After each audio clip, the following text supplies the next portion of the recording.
굉장히 엽기적인 이야기입니다.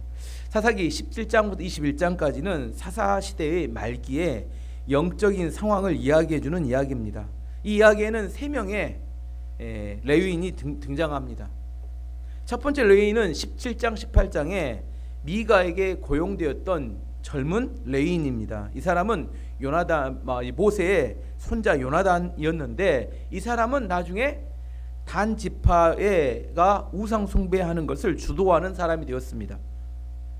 두 번째 19장부터 21장까지는 에브라임 산지에 첩을 두었던 한 레위인을 이야기합니다. 이 사람은 첩을 두었다가 나중에 베냐민 지파의 몰락을 주도하는 사람이 되었습니다. 세 번째 레위인은 여기 나오진 않습니다. 사무엘상 1장에 보면 한나의 남편인 엘가나가 그 레인입니다. 사무엘상 1장 1절 말씀을 읽어보면 에브라임 산지 라마 다임 소빔에 에브라임 사람 엘가나라 하는 사람이 있었으니 그는 요로함의 아들이요 엘리후의 손자요 도우의 증손이요 숲의 현손이더라. 여기 보면 엘가나는 에브라임 지파의 사람처럼 보이지만 그의 족보가 나와 있는 역대상을 보면 그는 레위의 후손이고 고앗의 후손이라는 걸 알 수 있습니다. 역대상 6장 27절 28절 말씀 보시면 나핫의 아들은 엘리압이고 엘리압의 아들은 요로함입니다. 요로함의 아들은 엘가나이고 엘가나의 아들은 사무엘입니다. 사무엘의 맏아들 요엘과 둘째 아들 아비야를 두었습니다. 이 족보를 보면 사무엘의 아버지 엘가나는 고앗의 후손 레위 지파였다는 걸 알 수 있습니다. 여기 등장하는 세 레위인의 공통점은 뭐냐면 세 가지가 있습니다. 첫 번째, 이 세 사람들 다 에브라임 산지에 살았다는 거예요. 에브라임 산지에서 벌어진 이야기였고, 두 번째는 이들은 영적으로 어두웠던 사사시대 말기를 살았습니다. 그리고 이들의 신분은 레위인이었어요. 레위인이란 요즘으로 말하면 교회에서 목회하는 목회자와 똑같습니다. 백성들에게 하나님의 말씀을 가르치는 목회자였어요. 근데 그 사사기 말기에 비극적인 사건의 주역이 이 레위인들이었고 또 에브라임 산지에서 발생한 사건이었다는 겁니다. 여러 차례 이야기했지만 에브라임 지파는 12지파 중에서 유다 지파 다음으로 가장 강력한 영향력 있는 지파였어요. 근데 2등 지파였어요. 2인자였습니다. 항상 2인자들의 문제는 뭐예요? 1인자인 유다 지파에 대한 질투심과 그렇게 되고 싶은 그 간절한 그런 마음이 있다는, 열등감이 있다는 겁니다. 열등감이 있으면 어떻게 살아요? 겉모습은 그럴싸하게 살지만 진짜 내면은 세상의 욕망으로 가득 차서 살아갑니다. 무슨 말이냐면 아예 뜨겁든지 아예 차갑든지 하면 사람들이 속지 않는데 겉모습은 미지근해가지고 뜨겁지도 않고 차갑지도 않으면서 사람들에게 인정받고 싶기 때문에 이중적으로 외식적으로 살아갑니다. 그래서 사람들은 속아요. 저 사람 참 믿음이 좋은가 보다 하고 기대를 했는데 나중에 보니까 아무것도 없습니다. 깡통입니다. 오히려 세상 사람들보다 더 지독한 욕망 속에 살아가고 있다는 것을 발견하게 됩니다.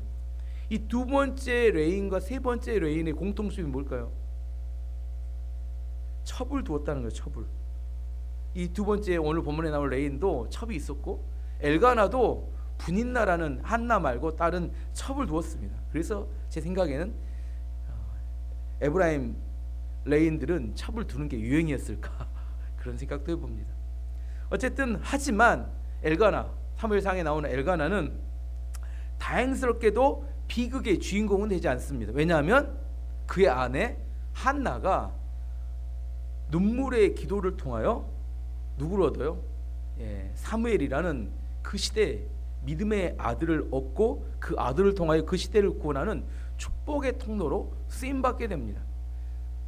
두 번째 레인과 세 번째 레인인 엘가나는 모양이 똑같았어요. 첩을 얻어 사는 범죄를 했는데 두 사람들의 결과는 너무 달랐습니다. 오늘 본문에 나오는 이 첩을 얻었던 레인은 베냐민 지파의 몰락을 주도했던 그런 아주 악한 심판의 통로가 되었다면 엘가나는 그의 아내의 기도를 통해서 그는 그 시대를 구원하는 구원의 축복의 통로가 되었다는 거예요. 사람들은 다 죄인입니다. 이걸 사람들 잘 기억하지 않습니다. 어떤 사람이 선하기 때문에 하나님의 축복을 받고 하나님의 축복의 통로가 된다고 생각하는데 그럴까요? 세상에 그럴 사람이 있을까요? 제가 만나보니까 다 그렇지 않습니다. 겉모습은 그래요. 하지만 실제 들어가 보면 사람은 죄인입니다. 다 첩을 얻었다니까요. 근데 한 사람은 축복의 통로가 되고 한 사람은 심판의 통로가 되었어요. 이게 우리들에게 힌트입니다. 죄보다 더 크신 하나님의 은혜와 사랑 앞에 눈물로 기도하고 회개하고 말씀에 순종하면 흘러넘치는 하나님의 은혜로 말미암아 그 모든 죄악과 약점을 극복하고 축복의 통로가 되는 게 우리의 삶이라는 거예요. 오늘 본문에 보면 이제 본문으로 들어가 보면 본문에 나오는 레이는 첩을 얻었습니다. 화요일 날 설교했던 이야기인데 그 첩이 또 해필이면 음행을 저질렀어요. 걸려가지고 어떻게 해요? 제 아버지가 있는 친정으로 도망쳤습니다. 아무튼 별 해괴한 일이 많이 발생했어요. 4개월이 지난 다음에 이 레인이 자기 첩을 찾으려고 베들레헴에 있는 이렇게 처갓집을 갑니다. 제가 새벽에 지도를 보여주는 지도 한번 보여주시죠. 저 베들레헴이라고 써진 데 있죠. 베들레헴 있고 위에 에브라임 있죠. 에브라임 산지에 누가 살았냐면 레인이 살았습니다. 베들레헴은 아래 빨갛게 되어 있는 베들레헴은 지금 처갓집이에요. 중간에 동그랗게 있는 기브온이라고 써진 데 있죠. 기브온 이꼬르 기브아입니다. 기브온의 뜻은 기브아의 언덕이라는 뜻이에요. 그래서 기브온은 기브아라고 생각하면 됩니다. 에브라임부터 베들레헴은 지도를 켜놔서 그렇지 실제로는 한나절이면 갈 수 있는 아주 먼 거리는 아닙니다. 중간에 기브온이 있었어요. 보이시죠? 그가 베냐민 지파의 땅이었습니다. 됐습니다. 베들레헴은 멀지 않았어요. 한나절 정도 가는 거리였습니다. 레위인이 장인의 집 처갓집을 찾아오자 장인은 딸의 일탈로 발생한 일이었던 듯이 레인을 환대하고 지극정성으로 대접을 해줬어요. 그리고 뭐래요? 계속 자기 집에 머물면서 함께 있기를 원했습니다. 장인이 하도 만류하니까 며칠 머물러요. 5일 동안 그 집에 머물다가 5일째 되는 날 저녁쯤에 억지로 뿌리치고 처갓집을 나옵니다. 근데 하필 언제요? 저녁에 나오게 됐어요. 문제는 한나절이면 갈 수 있었는데 저녁에 나오다 보니까 가던 오던 도중에 여부스 예루살렘 앞에서 해가 져버리는 겁니다. 그래서 당시 전기가 없었기 때문에 저녁에 여행을 하는 건 힘들어요. 그래서 종들이 이야기합니다. 가까운 가나안 족속들이라는 여부스는 그때 가나안 족속을 살았으니까 여부스에서 우리 하룻밤 머물고 갑시다 이렇게 이야기했어요. 그랬더니 이 레인이 이방인이 사는 여부스는 위험해 안 돼. 어디요? 좀 더 가보면 기브아 베냐민 지파가 사는 기브아가 나오는데 그곳이 더 안전할 거야 이렇게 해서 그곳으로 가게 됩니다. 11절 12절 말씀 보시면 그들이 여부스 가까이에 도착했을 때 해가 저물어 가고 있었습니다. 종이 주인에게 말했습니다. 이 성으로 들어가 쉬어 갑시다. 이 성은 여부스 사람들의 성입니다. 오늘 밤은 이곳에서 지냅시다. 그러나 그 주인이 말했습니다. 안 돼. 다른 민족들의 성에는 들어갈 수 없어. 이 사람들은 이스라엘 사람이 아니야. 우린 기브아 성까지 가야 해. 레이 사람의 생각이 뭐였을까요? 자기 동족이 사는 기브아가 가나안 사람들이 사는 여부스보다 훨씬 안전할 거다 이렇게 생각했다는 겁니다. 근데 그게 진실이었어요? 아니었습니다. 그 안에 들어가 봤더니 어떻게 해요? 그 기브아 땅은 소돔과 고모라보다 더 악독한 그런 성이었습니다. 우리 사사기 말기 시대는 눈으로 보는 거에 다 속습니다. 겉으로 보니까 기브아는 자기 민족이 사니까 훨씬 안전할 거야 이렇게 생각한다는 거예요. 우리도 그렇게 속아 넘어간다는 겁니다. 겉모습을 보고 겉모습에 속으면 안 되는데 기브아에 도착해서 그 성에 들어갔더니 아무도 도와주지 않는 겁니다. 아무도 재워주려고 하지 않아요. 15절 말씀 보시면 그들은 기브아 성에 들어가 그날 밤을 그곳에서 지내려고 했습니다. 그들은 성 안에 거리에 앉았습니다. 그러나 그들을 자기 집에 데려가서 재워주는 사람은 아무도 없었습니다. 근데 다행히 일을 마치고 지나가던 한 노인이 이 고향 출신입니다. 어디요? 에브라임 산지 출신의 한 노인이 그들을 보고 도와주겠다고 이야기합니다. 그러자 레인이 말해 우리는 먹을 것도 충분하고 당신에게 신세를 지지 않고 하룻밤만 어떻게 보낼 수만 있으면 좋겠습니다. 이야기하자 그 노인은 이 거리에 있으면 위험하니까 빨리 우리 집으로 갑시다 이렇게 권합니다. 20절 21절 말씀 보시면 노인이 말했습니다. 걱정하지 마십시오. 당신이 필요한 것이 있다면 다 드리겠소. 이런 거리에서 밤을 지내지 마십시오. 노인은 레위 사람을 자기 집으로 데리고 왔습니다. 노인은 나귀들에게 먹을 것을 주었습니다. 레위 사람과 그의 젊은 여자는 그 노인의 집에 들어가 발을 씻고 먹고 마셨습니다. 원래 중동 지역은 우리나라보다 훨씬 나그네들에 대해서 호의적이고 대접을 잘합니다. 그들은 나그네를 대접 잘하면 하나님께 복 받는다 이런 생각이 있어요. 중동 사람도 똑같습니다. 모하메드, 그러니까 알라를 믿는 이슬람들도 대접하는 거, 나그네를 대접하는 걸 매우 중요하게 생각합니다. 왜냐하면 중동 그 지역에서는 나그네를 대접하는 것은 그 나그네를 통해서 많은 정보를 얻기 때문입니다. 어느 지역에 갔더니 도둑죄가 있고 어디에 갔더니 무슨 일이 있었던 것을 한 곳에 알 수 없는데 나그네를 대접하다 보면 여러 정보를 얻게 되고 생존에 있어서 나그네를 대접하는 건 매우 중요했어요. 그런데 이 기브아 성은 나그네를 대접하지 않는 것이 그 성의 풍토가 되어버렸어요. 사람들이 이기적이고 자기 중심적으로 변해버렸기 때문입니다. 이 사람들이 타락하게 되면 이제 나그네에 대해서 관심이 없어요. 관심은 오직 자기 욕망을 채우며 살아가는데 오직 그거밖에 없습니다. 그 살아가는 삶의 토양이 매우 나빠졌다는 의미입니다. 제가 저희 가정이 20년 전에 세순교회 윤 목사님을 따라서 LA에 그 여행을 갔던 얘기. 우리 애들이 다 어렸죠. 의신이하고 수연이하고 혜연이도. 뭐 이렇게 처남 가족들까지 갔으면 한 열 몇 명 갔던 것 같아요. 2주 동안 LA 지역을 여행을 했는데 우리 윤 목사님이 여행 계획을 아무것도 안 세우시고 가면 하나님이 인도해 주신다 이런 믿음으로 갔습니다. LA 공항에 딱 내렸는데 막막해졌어요. 그래서 이제 생각하는 거예요. 그래도 코리안 타운으로 가자. 뭔 일이 그래도 거기 가면 뭐라도 있겠지. 진짜 짐도 많고 애들도 뭐 의신이가 5-6살 됐을까요? 아무튼 애들이 절망절망한데 택시 타가지고 일단 코리안 타운 갔습니다. 이제 거기서 이제 아는 지인한테 전화하고 한 저녁 5시쯤 됐는데 도로변에서 우리 다 열 몇 명이 짐 들고 기다리고 있었어요. 그랬더니 뒤에 있던 그 우리가 서 있는 그 식당, 한국인 식당, 코리안타운 한국인 식당 주인이 나오더니 여기 이대로 있으면 큰일 납니다. 저녁에 흑인들이 어떤 일을 할지 모릅니다. 빨리 식사를 안 하더라도 그 식당에 들어와서 좀 기다리십시오. 이렇게 하고 그래서 들어가서 이제 배고프니까 일단 밥도 먹고 했습니다. 그래서 그때 알았어요. 윤 목사님을 믿고 여행 가는 것은 바보천치다. 아무런 무계획으로 하나님이 인도해 주신다고 LA를 가가지고 고생은 고생대로 하고 돈은 돈대로 쓰고 예약을 했으면 지금 나중에 돌아보면 훨씬 돈도 더 적게 들고 좋은 여행을 했을 텐데 고생은 고생대로 바가지로 하고 아무튼 밥은 맛없는 거 골라서 먹고 아무튼 그렇게 했던. 그래서 함부로 따라가면 안 되겠구나. 어쨌든 중요한 게 뭐냐면 저녁에 아무데나 그대로 있으면 LA는 흑인들이 총을 갖고 다니기 때문에 죽을 수 있거나 강도를 당할 수 있다 그렇게 이야기하더라고요. 비쌉니다. 그 기브아 성은 그런 곳이 되었다는 거예요.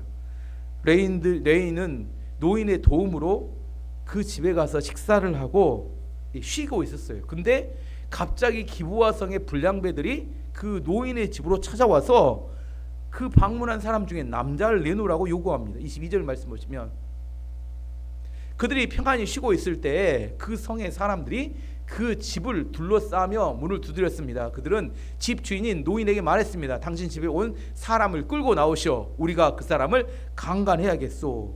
불량배들은 남자들이었는데 왜 남자를 이렇게 주라고 했을까요? 여자가 아니라. 왜 그랬어요? 그 도시는, 그 성은 이미 동성연애가 만연해 있음을 알 수 있는 이야기입니다. 어느 시대든지 어떤 지역이든지 성적인 타락이 극심해지면 마지막은 동성연애입니다. 이상하죠? 저는 이성이 좋은데 왜 동성이 좋은지 저는 이해를 못하겠는데, 근데 성적 욕망이 들끓게 되면 처음에는 배우자가 아닌 다른 이성을 추구하지만 더 들끓게 되면 원나잇을 하며 매일처럼 이렇게 파트너를 바꾸지만 더 들끓게 되면 이성은 질리고 동성이 좋대요. 저는 잘 모르겠지만 동성이 좋다. 그래서 성적 타락이 극심해지는 마지막 사인은 동성연애라고 합니다. 그리고 동성연애가 나타나면 그것은 하나님의 심판의 마지막 사인이라고 생각해도 틀리지 않습니다. 노인은 불량배들의 요구에 자기 집에 왔던 레인을 내줄 수는 없고 차라리 순결한 자기 딸과 레인의 첩을 내줄 테니 이 남자는 건드리지 말아달라고 부탁을 합니다. 23절 24절 말씀 보시면 집주인이 밖으로 나가 그들에게 말했습니다. 여보시오, 그런 나쁜 일은 하지 마시오. 이 사람은 내 집에 온 손님이요, 그런 끔찍한 일을 하지 마시오. 자, 여기 내 딸이 있어. 내 딸은 아직 순결한 처녀요. 또 이 사람의 첩도 있어. 이 여자들은 밖으로 내보낼 테니 당신들 좋을 대로 하시오. 제발 이 사람에게만은 그런 끔찍한 일을 하지 마시오. 이해가 되신가요? 왜 이랬을까? 이 정상인가? 근데 제 생각에는 왜 이랬을까? 이유를 아무리 묵상해봐도 한 가지는 남존 여비밖에 없습니다. 그 시대 여자는 뭐라고 생각했냐? 예수님 당시에도 여자는 짐승과 인간 사이 그 정도 존재라고. 요즘은 여자들이 남자보다 위지만 그 당시에는 여자는 뭐라고요? 남자 사람과 짐승 사이 이 정도 존재였다는 겁니다. 그래서 예수님 당시에 유대인들이 세 가지 감사 기도를 했습니다. 하나님, 제가 이방인으로 태어나지 않는 것을 감사합니다. 하나님, 제가 노예로 태어나지 않는 걸 감사합니다. 하나님, 제가 여자로 태어나지 않는 걸 감사합니다. 이 유대인 남자들의 세 가지 감사의 제목이었다고 합니다. 아시겠죠? 여자의 존재가 어떤 존재였는지. 그렇기 때문에 이 노인이 그 레인이 아니라 자기의 딸과 그리고 첩을 내줄 테니까 이게 받아들이기 어려운데 당신들 마음대로 하시오. 그래서 타협을 어떻게 봤어요? 레인 대신에 레인의 첩이 불량배들에게 던져졌습니다. 이와 비슷한 사건이 성경에 다른 곳에 한 군데 더 나옵니다. 어디 있어요? 소돔과 고모라에서 이런 사건이 있었습니다. 창세기 19장을 보면 두 명의 천사가 소돔과 고모라에서 롯의 집에 방문하게 됩니다. 롯의 집에 방문한 이 천사들을 롯이 극진히 대접을 해요. 그런데 소돔과 고모라 사람들이 또 여기처럼 집 앞에 몰려와서 그 두 천사를 내놓으라는 겁니다. 그래서 롯이 이야기합니다.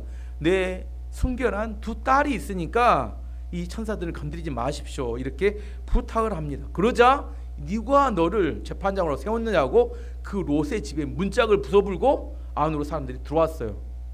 이야기를 읽어보면 창세기 19장 4절에서 9절까지 말씀을 읽어보면 그들이 눕기 전에 그 성사람 곧 소돔 백성이 노소를 막론하고 원근에서 다 모여 그 집을 에워싸고 롯을 부르고 그에게 이르되 오늘 밤에 내게 온 사람들이 어디 있느냐 이끌어내라 우리가 그들을 상관하리라. 롯이 문 밖으로 무리들에게로 나가서 뒤로 문을 닫고 이르되 청하노니 내 형제들아 이런 악을 행하지 말라. 내게 남자를 가까이 하지 아니한 두 딸이 있노라. 청하건대 내가 그들을 너희에게로 이끌어 내리니 너희 눈에 좋을 대로 그들에게 행하고 이 사람은 내 집에 들어왔은즉 이 사람들에게는 아무 일도 저지르지 말라.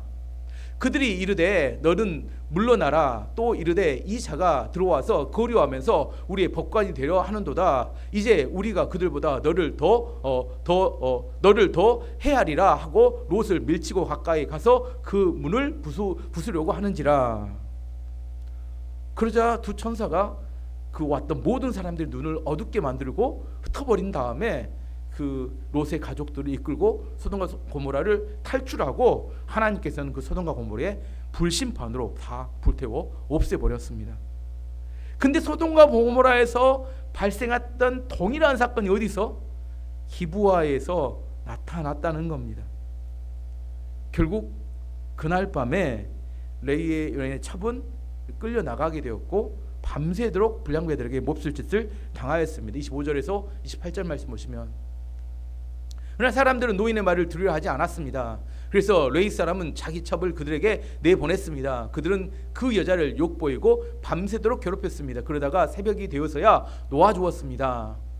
여자는 자기 남편이 머무르고 있는 노인의 집으로 돌아와 문고 안에 쓰러졌습니다. 그리고 해가 뜰 때까지 거기에 누워 있었습니다. 아침이 되자 레위 사람은 자기 자리에서 일어나 자기 길을 가려고 밖으로 나섰습니다. 그곳에는 자기의 첩이 문턱에 손을 걸친 채 문고 안에 쓰러져 있었습니다.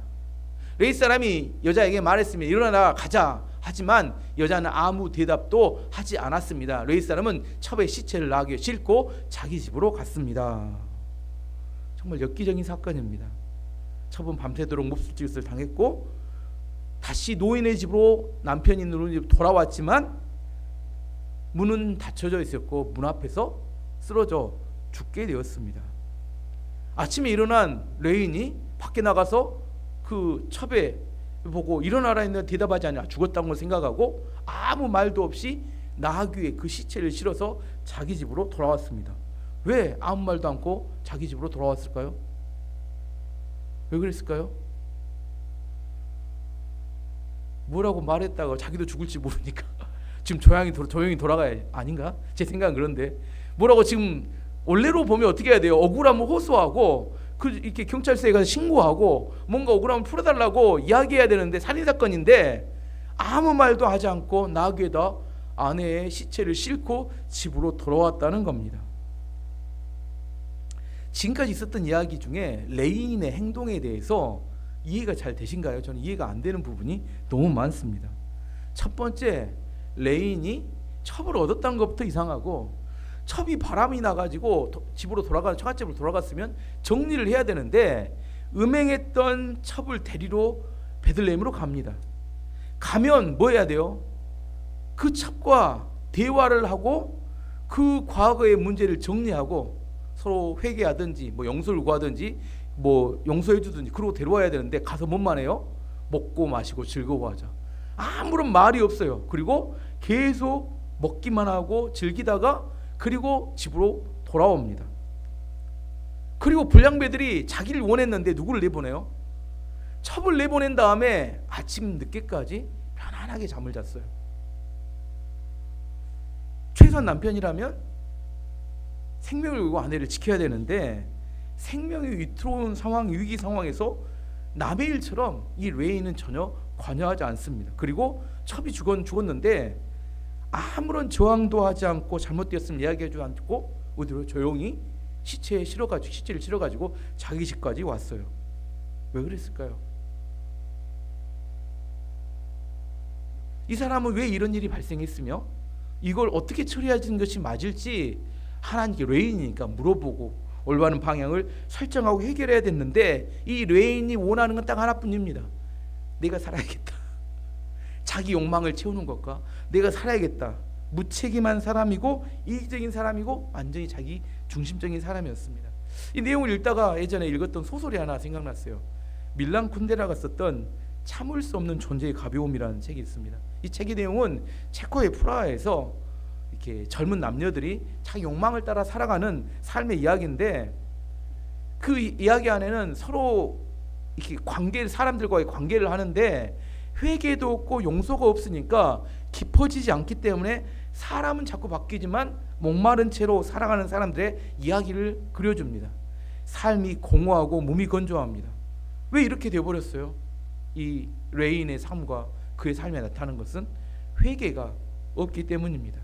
욕망은 있는데 회개가 없어요. 그러면 사람의 삶이 매우 가벼워져 버립니다.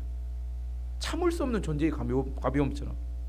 하나님의 말씀을 떠나게 되면 인생이라는 게 무게가 있어야 되는데 너무 가벼워서 이렇게 훅 불면 날아갈 정도로 아무 무의미한, 그렇게 가서 데리고 와가지고 잔치하고 벌린 이유가 뭘까? 거기 와서 그렇게 버려버리려면. 그리고 더 엽기적인 일은 첩의 시체를 나귀에 싣고 와서 자기 집에 들어와서 이것을 12토막으로 쪼갭니다. 근데 사람이, 저는 죽은 사람을 이렇게 보니까 사람이 죽으면 굳어집니다. 이게 굳어져요. 그걸 사후 경직이라는데 얼마나 딱딱하게 굳냐면 돌처럼 딱딱하게 굳습니다. 이것을 자르려면 쉽지 않아요. 뼈도 있고 없기 때문에 12토막으로 토막을 낸다는 건 엄청 잔인하고 힘든 일이에요. 근데 이 레인이 그 아내의 시체를 가지고 와서 12토막으로 토막을 냅니다. 그리고 12지파에게 한 토막씩 다 보냅니다. 왜냐하면 내가 억울한 일을 당했다는 겁니다. 29절 3절 말씀 보시면 레위 사람은 자기 집에 와서 칼을 꺼내어 자기 첩에 몸을 12부분으로 잘랐습니다. 그리고 이스라엘 12지파에게 그것들을 두루 보냈습니다. 그것을 본 사람들마다 이렇게 말했습니다. 이스라엘 백성이 이집트에서 나온 후로 이런 일은 한 번도 일어난 적이 없었다. 생각해보고 앞으로 어떻게 할 것인가를 말해보자. 12지파의 지도자들은 레위인의 첩이 당한 사건을 보고 깜짝 놀랐습니다. 너무나 엽기적이었기 때문에. 하지만 그 시대의 영적인 상황으로 이런 일이 발생할지 몰랐을까요? 제 생각엔 여기만 발생했을까요? 11지파는 오버합니다. 와, 이런 일이, 그런 때려죽일 놈들이. 그리고 어떻게 해요? 군대 40만 명을 일으켜가지고 베냐민 지파를 싹 몰살해버립니다. 600명만 간신히 남기고 한 지파를 몰살해버려요. 분노가 폭발합니다. 사람들이 어떤 극단적이고 오버할 때는 그 자기들 마음속에는 감추고 싶은 뭔 죄가 있기 때문이에요. 내 안에 죄가 있는데 저 사람이 죄 있다고 공격하면 나는 죄가 없는 사람처럼 깨끗하다고 생각한대요, 사람들이. 그리고 더욱더 저 사람의 죄에 대해서 자기 안에 꺼리는 게 많을수록 더 오버해서 공격한다고 합니다. 자기 안에도 그런 욕망이 있는데 그런 욕망을 실현하지 못했는데 저 사람들이 그걸 실현하고 그런 나쁜 짓을 했어. 내 안에 있는 욕망이 쏟아져. 누가 지금 오늘 그걸 보여주냐면 이 레위 사람들의 대응. 누가 근본적으로 잘못했을까요? 이 전체 사건 중에서 레위 사람은 이렇게 할 만한 그 자격이 있는 사람인가요? 첩을 얻고 그리고 자기가 살라고 첩을 이렇게 그들에게 주고. 물론 기브와 성의 불량배들은 나쁜 사람들입니다. 악한 사람들이에요. 그러면 레위인은 그들보다 나은 사람인가? 근데 자기 안에 상처받았다고 자기의 죄에 대해서는 아무런 말도 하지 않고 12토막을 내가지고 12지파에 보내서 뭐라는 거예요? 내가 억울한 일을 당했다는 겁니다. 자기의 억울함을 다른 사람들에 전가하고 자기의 분노를 다른 사람들에 전가해서 어떻게 해요? 다른 사람들의 분노를 폭발시킵니다. 그걸 선동해요. 이제 어떻게 해야 돼요? 그런 죄를 저지른 베냐민 지파를 없애버려야 된다. 이런 마음을 쏟아 부어준다는 겁니다. 2002년 10월 29일 날 이태원에서 할로윈 축제 때 너무 사람들이 많이 모여서 159명이 깔려 죽었습니다. 왜 이런 참사가 발생했을까요? 누가 그 축제에 가라고 떠밀었습니까? 자기 스스로 가서 보면 사람이 많으면 어떻게 하면 돼요? 집에 돌아오면 되는데 자기 스스로 참석해서. 근데 왜 그런 사건이 발생했을까에 대한 뭐라고 이야기해요? 정부가 그걸 행정관리를 잘못해서 이렇게 이야기하지만 정말 정부가 행정관리를 잘못해서 그런 사건이 터졌을까요? 정부가 막을 수 있을까요? 그런 자기들이 원해서 모였다니까요. 귀신 축제, 귀신 분장을 해가지고 귀신 축제에 참여해서 하나님은 좋아했을까? 제 생각에는. 과연 원인이 뭘까? 정말 곰곰이 생각해 봐야 되는데 아무도 잘 이야기하지 않습니다. 그리고 나서 뭐예요? 희생양을 찾습니다. 사람들이 선동해요. 억울하게 죽었다는. 억울하게 죽었는지 저는 잘 모르겠어요. 자기들이 선택한 거였고 자기들이 거기에 자기들끼리 깔려서 죽었는데 선동합니다. 근데 그런 선동에 속아 넘어가면 안 된다는 거예요. 마찬가지입니다. 이 레위인은 자신의 죄를 잘 포장해 섬기고 뭐요? 그 베냐민 지파의 그 사람들만 잘못되었다고 지금 11지파를 선동하는 바람에 나중 결과가 어떻게 돼요? 베냐민 지파가 몰살당하는 이상한 결과가 발생하게 됩니다. 정상적이지 않다는 거예요. 그러면 어떻게 해야 됐을까요? 이어의 해답으로 마지막 세 번째 레위인이었던 엘가나의 이야기를 사무엘상 1장 앞으로 다시 보겠지만 엘가나의 첩을 얻었던 그 사건 중에 한나가 아이를 못 낳는 불임이 있었습니다. 너무나 힘들었어요. 그 분인나라는 첩이 계속해서 갈궜습니다. 그 분인나 또 얘기는 잘 나요. 또 은사가 달라. 그래서 분인나가 왜 분인나냐면 분이 나게 한다 해서 분인나입니다. 한나를 찔러서 분이 엄청나. 그래서 너무 억울하니까 해년마다 뭐예요? 해년마다 하나님 앞에 가서 실로에 가서 제사일 때 울면서 기도합니다. 이게 한나의 일이야. 하지만 한나가 뭐 하지 않아요? 아이를 주지 않으신 하나님께 원망하지 않습니다. 또 뭐 하지 않아요? 첩을 얻었던 남편을 원망하지 않습니다. 아이를 주실 수 있는 분은 하나님 뿐이니까 하나님께 가서 띵깡 놓고 난리를 칩니다. 하나님, 아이를 주십시오. 울고불고 하나님께 난리를 쳐요. 하나님께서 한나의 고난과 한나의 눈물의 기도에 응답하셔서 누굴 줘요? 사무엘이라는 위대한 아들을 주시고, 그 사무엘을 통해서 그 시대와 그 가정이 구원받는 축복이 일어나게 됩니다. 예레미야 33장 2절 3절 말씀 보시면, 이를 행하시는 여호와, 그것을 만들며 성취하시는 여호와, 그의 이름을 여호와라고 하는 이가 이와 같이 이르시도다. 너는 내게 부르짖으라. 내가 내게 응답하겠고 내가 알지 못하는 크고 은밀한 일을 내게 보이리라. 한나의 눈물의 기도는 그 시대의 범죄와 사람들의 범죄와 그 시대의 아픔을 모두 극복하고 놀라운 하나님의 구원의 역사를 이루어냅니다. 우리는 이렇게 생각해요. 하나님, 우리를 사랑하신다고 했는데 왜 우리의 삶에 고난이 있고 상처를 허락하시는 겁니까? 왜 상처와 고난을 허락하실까요? 그 상처와 고난을 붙들고 기도함으로 새로운 하나님의 구원의 역사를 이루기 위해서입니다. 위기의 순간에, 어려운 순간에 기도하지 않으면 사람들을 선동해서 심판의 통로가 되고, 눈물의 기도를 하면 그 위기를 하나님의 큰 구원의 역사로 만들어 낼 수 있게 됩니다. 우리는 복수를 위해서 부름을 받은 사람들이 아닙니다. 우리는 하나님의 영광을 위해서 부름을 받았습니다. 고난이 오고 어려움이 와요. 상처가 있습니다. 왜 하나님 우리에게 상처를 주시고 왜 우리에게 고난을 주십니까? 왜 주셨다고요? 붙들고 기도하라고 주셨다는 겁니다. 같은 일이었어요. 두 번째, 세 번째 레위인은 첩을 얻었고 범죄했어요. 하지만 결과는 너무나 달랐습니다. 한 사람은 한 지파를 몰락시키는 심판의 통로가 되고, 한 사람은 그 한나의 눈물의 기도를 통하여 그 시대를 구원하는 축복의 통로가 되었다는 겁니다. 우리는 상황과 환경을 탓합니다. 그리고 우리는 뭔가 완벽하기를 바랍니다. 어떤 사람이 쓰임받아요? 깨끗하고 완벽한 사람이 쓰임받던가요? 제가 보면 한 번도 그런 사람이 없어요. 다 부족해요. 다 어떻게 저런 사람을 쓸까 이야기하는, 이상합니다. 맛도 안 와요. 근데 하나님께서는 그 사람을 붙들면 그 사람이 그 시대를 구원하는 구원의 통로가 됩니다. 어떻게? 그 사람이 눈물로 기도하고 그 사람이 하나님께 붙들고 나아갈 때, 인생의 고난과 어려움이 올 때 몇 번 기도해보고 내가 기도했는데 그렇게 응답은 안 됩니다. 안타까운데 어떻게 기도해야 돼요? 생명을 걸고 기도하셔야 합니다. 생명을 걸고 내가 하나님 말씀 앞에 순종해야 합니다. 그래야 하나님의 은혜가 임하게 됩니다. 한나가 기도할 때 그냥 기도한 게 아니라 수십 년 동안 그 기도가 응답될 때까지 눈물로 하나님께 매달렸어요. 왜? 그가 그 한나의 마음에 주어진 상처와 그 안에 있는 그 아픔은 그 시대의 아픔이었어. 그 시대가 너무 하나님을 떠나 아파하고 고통스러웠어요.